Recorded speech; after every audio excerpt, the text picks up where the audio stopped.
പാരത്രിക ലോകത്തെ ജീവിതത്തിന്റെ തുടക്കം ഏതാണ്? അൽ ഖബറു അവ്വലു മൻസിലിൻ മിൻ മനാസിലിൽ ആഖിറ. പാരത്രിക ലോകത്തെ ജീവിതത്തിന്റെ തുടക്കം ഖബറാൻ. ഫമൻ നജാ മിൻഹു വമാ ബഅദഹു ഐസറു മിൻഹു. ഈ ഖബറിൽ നിന്ന് ഒരു മനുഷ്യൻ രക്ഷപ്പെട്ടാൽ അതിന്റെ ശേഷമുള്ളത് മുഴുവനും എളുപ്പമായി. ഫഇല്ലം തൻജു, ആ ഖബറിൽ നിന്ന് രക്ഷപ്പെട്ടില്ലെങ്കിൽ ഫമാ ബഅദഹു അശദ്ദു മിൻഹു.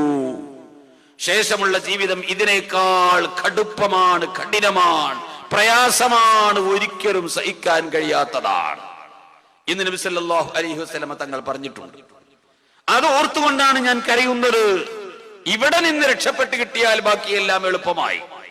ഇവിടെ നിന്ന് രക്ഷപ്പെട്ട് കിട്ടിയില്ലെങ്കിൽ കാര്യം വളരെ ഗൗരവമാണ്. എന്താണ് ഖബറിന്റെ സ്ഥിതി? നബി സല്ലല്ലാഹു അലൈഹി വസല്ലമ തങ്ങൾ പറഞ്ഞിട്ടുള്ള വിവരണങ്ങൾ ഉസ്മാൻ ഇബ്നു അഫ്ഫാൻ റളിയല്ലാഹു അൻഹു പറഞ്ഞത് മുഴുവനും നമുക്ക് പറയാൻ സമയമില്ല. ഖബറിനെ കുറിച്ച് റസൂലുള്ളാഹി പറഞ്ഞതിൽ നിന്ന് ഉസ്മാൻ റളിയല്ലാഹു അൻഹു ഉദ്ധരിച്ച ഒരു ഹദീസിന്റെ ഭാഗം പറയാൻ നമുക്ക് ടൈമില്ല. അത്രയും വിശാലവും ഗൗരവമാണ് ആ കാര്യം. ഒരു മനുഷ്യനെ ഖബറിലേക്ക് വെച്ച് അയാളെ മണ്ണിട്ട് മൂടി ആളുകൾ തിരിഞ്ഞു പോരട്ടെ പോരാതിരിക്കട്ടെ, ആ ഖബറിൽ സംഭവിക്കുന്ന ഒരുപാട് വിഷയങ്ങളുണ്ട്. ഖബറിൽ ഏത് മുഅ്മിനീങ്ങളും അനുഭവിക്കുന്ന ചില സംഗതികളുണ്ട്. അതിൽ മുഅ്മിൻ ഒഴിവല്ല, തമ്മാടി ഒഴിവല്ല, കാഫിർ ഒഴിവല്ല. സ്വാലിഹായ മനുഷ്യനാവട്ടെ, തങ്ങളാവട്ടെ, മുസ്ലിയാരാവട്ടെ, ആര് തന്നെ ആയാലും ഖബറിന്റെ അടുക്കൽ ഒരിക്കലും രക്ഷപ്പെടാത്ത ചില പ്രത്യേക പണികൾ ആ ഖബറിന് ചെയ്യാനുണ്ട്. അതിൽ നിന്ന് ഒരു മനുഷ്യനും ഒഴിവല്ല. എന്താണത്? ഒന്നാമത്തത്, ഖബറിലേക്ക് ഒരു മനുഷ്യരെ വെച്ചാൽ ലഗ്തത്തുൽ ഖബർ, ഖബറിന്റെ രണ്ട് സൈഡിലുള്ള ചുമര് ആ മനുഷ്യനെ പിടിച്ചിട്ട് ഇങ്ങോട്ട് പ്രസ് ചെയ്യും. രണ്ടും കൂടി കൂട്ടിയിട്ടൊന്ന് അരച്ചു പൊടിക്കും ആ ഖബർ. ഏത് മനുഷ്യരെയും രണ്ട് ഭാഗത്തുള്ള ഭിത്തികൾ തമ്മിൽ കൂടി ചേർന്നുകൊണ്ട് ആ മനുഷ്യരെ ഒന്ന് അരച്ചു പൊടിക്കും. രണ്ട് ഭാഗത്തുള്ള വാരിയല്ലുകൾ സൈഡിലേക്ക് കോർക്കപ്പെട്ടുകൊണ്ട് ഈ രണ്ട് കൈകൾ കോർത്തിണങ്ങിയതുപോലെ രണ്ട് സൈഡിലുള്ള വാരിയല്ലുകൾ തമ്മിൽ കോർക്കപ്പെട്ടുകൊണ്ട് ആ രണ്ട് വാരിയല്ലുകൾ പൊടിപൊടിയാകുന്ന ശബ്ദം മനുഷ്യനല്ലാത്ത ലോകത്തിന്റെ ഏത് ഭാഗത്തിലുള്ള മനുഷ്യനും കേൾക്കത്തക്ക, സൃഷ്ടികൾക്കും കേൾക്കത്തക്ക വിധത്തിൽ അതിന്റെ ഉള്ളിൽ നിന്ന് ശബ്ദം വരും. ഇങ്ങനത്തെ ഒരു ഭയാനകമായ അവസ്ഥ ഖബറിലേക്ക് വെച്ചാൽ ഉണ്ട്. ബഹുമാനപ്പെട്ട സൈനബ് റളിയല്ലാഹു അൻഹാ നബി സല്ലല്ലാഹു അലൈഹി വസല്ലമ തങ്ങളുടെ പുന്നാരമകൾ ഖബറിലേക്ക് ഇറക്കി വെച്ചത് ആ തിരുകരങ്ങളെ കൊണ്ടാണ്, ആ ശറഫാക്കപ്പെട്ട കൈ കൊണ്ടാണ്. പുന്നാരമകളെ മുത്തുനബി തങ്ങളുടെ സ്വന്തം നുതുഫത്തിൽ നിന്ന്, ബീജത്തിൽ നിന്ന് ജനിച്ച പുന്നാരമകളെ അല്ലാഹുവിന്റെ റസൂൽ ഖബറിലേക്ക് ഇറക്കി വെച്ചപ്പോൾ മണ്ണിട്ട് കഴിയുന്നതോടുകൂടി നബി സല്ലല്ലാഹു അലൈഹി വസല്ലമ തങ്ങളുടെ കണ്ടടങ്ങളിൽ കൂടി കണ്ണീരങ്ങ് ഒലിക്കാൻ തുടങ്ങി. തങ്ങളുടെ മുഖം ഭാവപകർച്ച വന്നു. വിഷമിച്ചപ്പോൾ ബഹുമാനപ്പെട്ട സ്വഹാബത്ത്, അല്ലാഹുവിന്റെ റസൂൽ കരഞ്ഞപ്പോൾ സ്വഹാബത്ത് ചോദിക്കുന്നു, എന്തിനാണ് നബിയെ തങ്ങൾ കരയുന്നത്? അല്ലാഹുവിന്റെ റസൂൽ പറയുന്നു, എന്റെ പൊന്നുമോള് സൈനബ് ഖബറിന്റെ രണ്ട് ചുമരുകൾ തമ്മിൽ കൂട്ടിഘടിപ്പിച്ചുകൊണ്ട് എന്റെ സൈനബാനെ പിടിച്ച് ഇടുക്കിയപ്പോൾ, കൂട്ടി വരച്ചപ്പോൾ എന്റെ കുഞ്ഞുമോള് സൈനബയുടെ എല്ലുകൾ പൊടിപൊടിയാകുന്ന ശബ്ദം ഈ പ്രപഞ്ചത്തിലുള്ള ഭൂമിലോകത്തുള്ള സർവ്വ സൃഷ്ടികളും കേൾക്കാൻ മാത്രം ശബ്ദമുണ്ടായത് ഞാൻ കേട്ടുപോയി സഹാബത്തെ. അതിന്റെ പേരിൽ സഹിക്കാനാകാതെ കരഞ്ഞുപോയതാണ്. എന്നിട്ട് റസൂലുള്ളാഹിനോട് സഹാബത്ത് ചോദിച്ചു, ആ കൊച്ചു കുഞ്ഞിനെ ഖബറടക്കിയോ? ബഹുമാനപ്പെട്ട നബി തങ്ങൾ പറയുന്നു, ലൗ നജാ അഹദും മിൻ ലഗ്തത്തിൽ ഖബരി ലനജാ സഅദ് ഇബ്നു മുആദ്. ഖബറിന്റെ ഇടുക്കലിൽ നിന്ന് ഒരു മനുഷ്യൻ രക്ഷപ്പെടുമായിരുന്നെങ്കിൽ സഅദ് ഇബ്നു മുആദ് രക്ഷപ്പെടേണ്ടിയിരുന്നു. മദീനക്കാരായ സ്വഹാബത്തിന്റെ അൻസാരികളായ സ്വഹാബത്തിന്റെ നേതാവാണ്. മുഹാജിറുകളായ സ്വഹാബത്തിന്റെ കൂട്ടത്തിൽ സിദ്ദീഖ് റളിയല്ലാഹു അൻഹുവിന് എന്തുമാത്രം സ്ഥാനമുണ്ടോ അതുപോലെ അൻസാരികളായ സ്വഹാബത്തിന്റെ കൂട്ടത്തിൽ എത്രയോ സ്ഥാനമുള്ള സിദ്ദീഖിനെ പോലെ സ്ഥാനമുള്ള ഒരു സഹാബിയാണ് സഅദ് ഇബ്നു മുആദ് റളിയല്ലാഹു അൻഹു. അല്ലാഹുവിന്റെ അർശ് എന്ന മഹാഗോളം, അതിന്റെ വലുപ്പവും വ്യാസവും എത്രയാണെന്ന് ഒരു മനുഷ്യനും നിജപ്പെടുത്താൻ സാധ്യമല്ല. അത്രമാത്രം ഭാരമുള്ള ഈ ആകാശഭൂമി ഒന്നായിട്ട് പിടിച്ചിടാൻ പറ്റിയ അതിഗംഭീരമായ അർശ് എന്ന മഹാഗോളം ഹമലത്തുൽ അർശ് എന്ന മലക്കുകൾ ചുമന്നുകൊണ്ടിരിക്കുന്നു എന്ന് നാം പഠിച്ചതല്ലേ.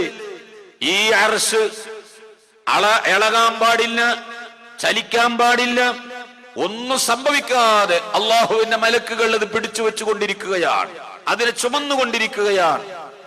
ഈ അർശ് ജീവിതത്തിൽ ഒരിക്കൽ ഇളകിയിട്ടുണ്ടെങ്കിൽ, ഒന്ന് വിറച്ചിട്ടുണ്ടെങ്കിൽ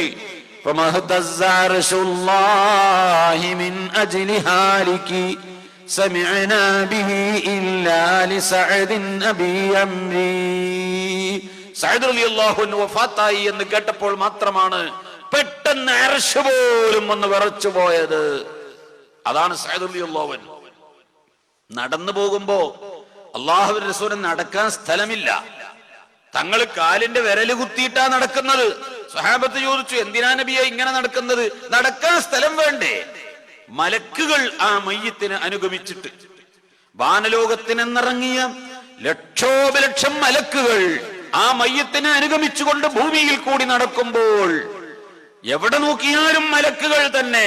നബി സല്ലല്ലാഹു അലൈഹി വസല്ലമ തങ്ങൾ നടക്കാൻ സ്ഥലമില്ലാത്തത് കൊണ്ട് കാലിന്റെ പെരുവിരൽ കുത്തിയിട്ടായിരുന്നു നടന്നത് എന്നും അതിന് മാത്രം മലക്കുകൾ ഇറങ്ങി വന്നു എന്നും അവിടുത്തെ തിരുനാവിൽ നിന്ന് പുറത്തു വന്ന വാചകമാണ്. നിഷേധിക്കാൻ പാടില്ല, സംശയിക്കാൻ നമുക്ക് പാടില്ല. റസൂലുള്ളാഹിന്റെ നാവിൽ നിന്ന് പുറത്തു വന്ന വാക്കവല്ലേ അത്. അതിനാരെങ്കിലും വിഷമത്തോടുകൂടി കാണാൻ പാടുണ്ട്, അതിനെ പരിഹസിക്കുന്നവരുണ്ട്. അതാ ഞാൻ അങ്ങനെ പറയാൻ കാരണം. പ്രിയപ്പെട്ട മുഅ്മിനീങ്ങളെ, ആ സഅദിനെ ഖബറിലേക്ക് വെച്ചതാരാ? അഷ്റഫുൽ ഖൽഖ് തങ്ങളെ കൈകൊണ്ടല്ലേ. ഖബറിലേക്ക് വെച്ചു, മണ്ണിട്ട് മൂടിക്കഴിഞ്ഞപ്പോൾ പെട്ടെന്ന് റസൂലുള്ളാഹിക്ക് മുഖഭാവം വ്യത്യാസം വന്നു, പകർച്ച വന്നു. തങ്ങൾക്ക് വിഷമം വന്നാൽ ഉണ്ടാകുന്ന അനുഭവം സ്വഹാബത്തിന് അറിയാം. അല്ലാഹുവിന്റെ റസൂൽ പറഞ്ഞു, നിങ്ങൾ തസ്ബീഹ് ചൊല്ലിക്കോ, ഇസ്തിഗ്ഫാർ ചൊല്ലിക്കോ, ദിക്റുകൾ ചൊല്ലിക്കോ. എല്ലാവരും കൂടി ദിക്റും ഇസ്തിഗ്ഫാറും ചൊല്ലാൻ തുടങ്ങി. കുറച്ചു കഴിഞ്ഞപ്പോൾ സമാധാനമായി. എന്തേ? സഅദിനെ ഖബർ വെറുതെ വിട്ടില്ല, ഖബർ ഇടുക്കി കളഞ്ഞു. വിടുകയാണെങ്കിൽ സഅദിനെയാണ് വിടേണ്ടത്.